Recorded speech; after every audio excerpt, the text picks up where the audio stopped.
Hey everybody, and welcome back to BK's Bullets. Today we're talking about Supergirl, Woman of Tomorrow.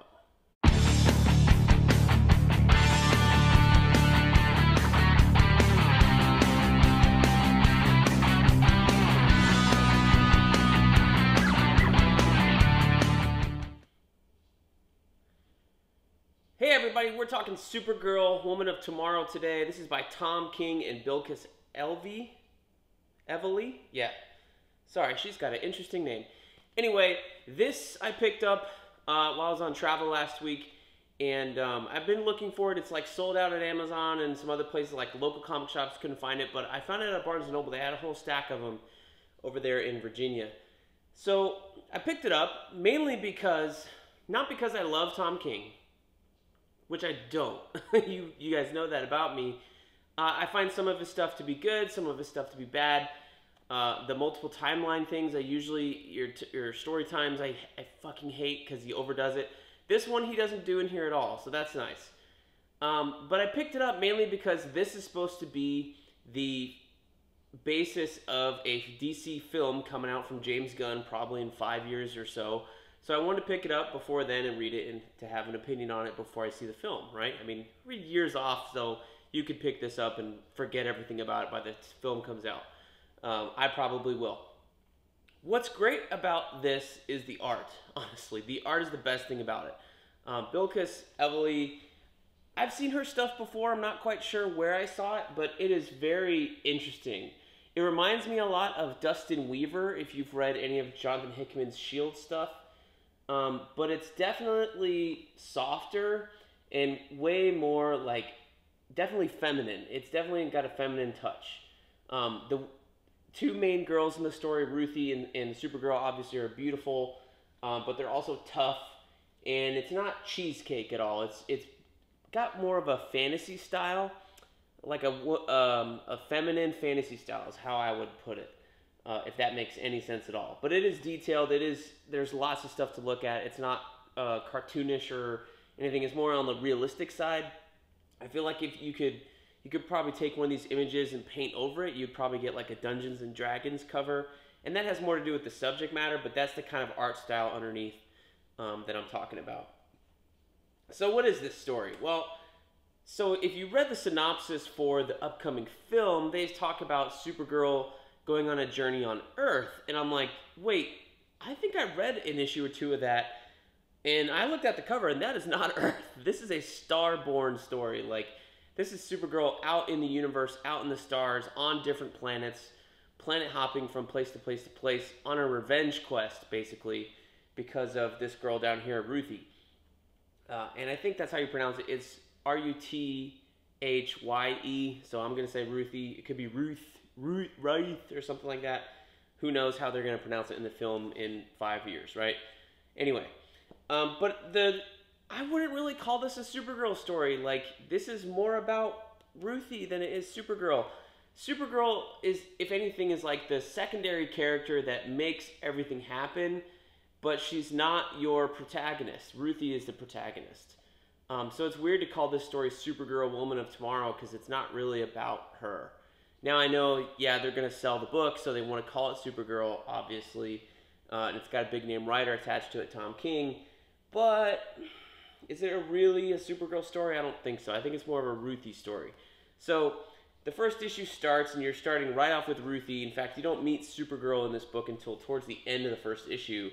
And you're meeting Ruthie, and she's, mad at somebody because they killed her dad. And you don't know why. You don't know how. You do know how. There's a sword in his chest, after all. But she's just like, I'm going to go and get this guy that killed my dad. I have 4 brothers. They're all useless.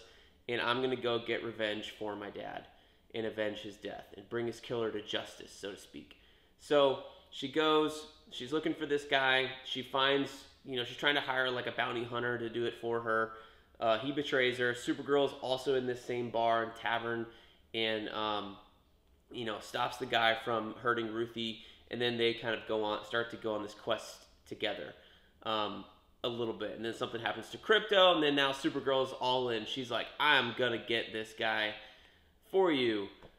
Even though she's not really, like, vengeful or angered either. So it's kind of a weird take on Supergirl. Um, you may have seen some things when this was announced that people saying, "Oh, this is a weird story because Supergirl's drunk and all this other stuff." And that's true in the first issue. She is in a tavern and she's traveled to this planet specifically because it had a red sun, so that she could get drunk. But she is 21. I think the conceit is it's her 21st birthday. So, which is fine. Everybody does it in their life. No big deal.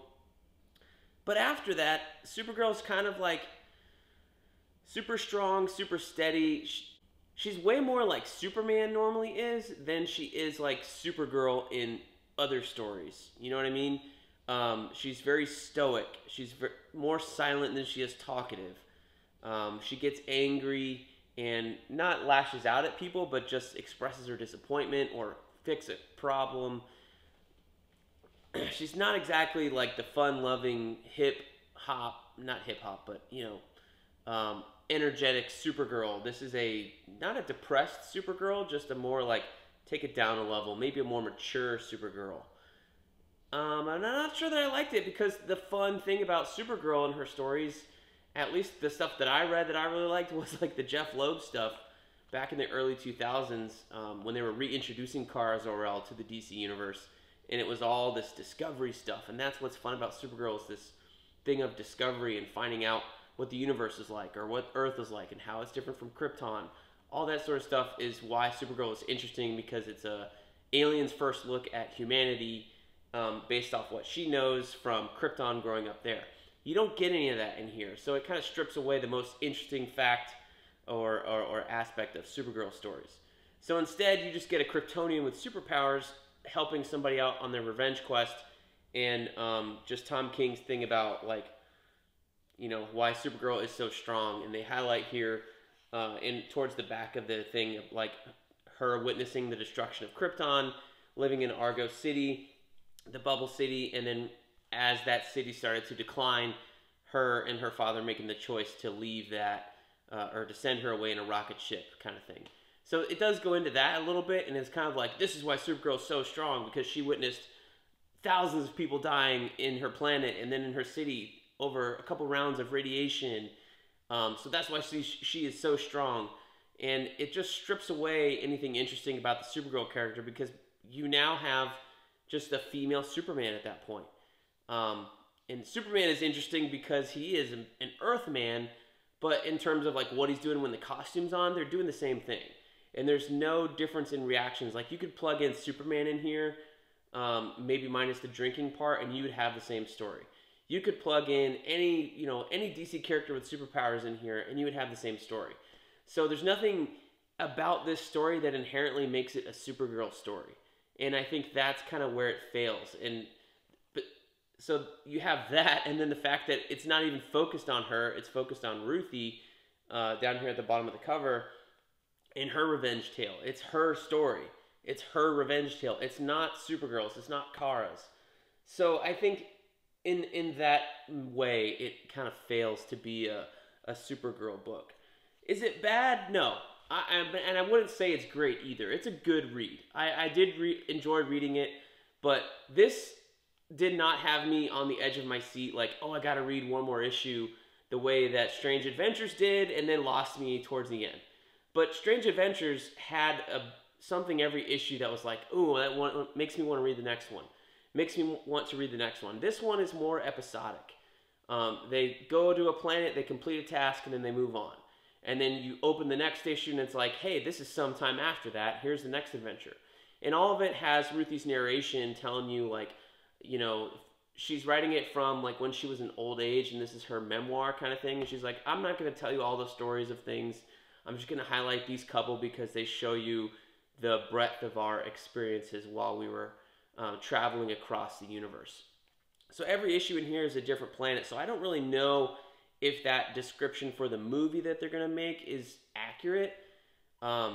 Doing it on Earth, it's probably less expensive as a film if you do it on Earth, traveling across America or small towns or something, than to do it on like a full CG set. But I mean, they make Star Wars movies, guys. Like, you could do the same thing that way. So I'm not sure that I'm interested in seeing this story as a film. I'm not sure I'm interested in seeing whatever they're going to do if it takes place on Earth as a film. So that's kind of a weird place to be. Like, it's probably a good story for any character, you know, just this revenge tale plot journey. Um, but is it a Supergirl story? I don't think so. So if they're gonna do it as a movie for a Supergirl vehicle, I would be interested to see if them bring that wonder back into Supergirl. Some girl who's never been anywhere other than Krypton and maybe Earth, and doesn't know how Earth works, or much less the rest of the universe, and is just like, oh, sorry, I didn't realize, you know, that, not bumbling, but just the wide-eyed wonder that Kara has in the stories that I love, maybe. And I think that's why people latch on to Supergirl, not just because she's a female Superman, which is kind of what she is in this book. So, you know, it's a good read. It wasn't fantastic, so I'm not quite sure why they're jumping in on this as a Supergirl story, but hey, I guess we'll find out when the movie comes. So let me know what you thought of Supergirl, Woman of Tomorrow. I found it kind of interesting that it wasn't great and wasn't really a Supergirl story, but all in all, I would say if you're interested in a beautiful looking book, you can't go wrong with Bilquis Evely. She's fantastic, fantastic artist. So look out to whatever she does after this. She's certainly someone to follow. She's got a wonderful art style, and the colors are wonderful. But yeah, let me know down below in the comments what you thought of Woman of Tomorrow. We will see you guys next time in the Funny Pages.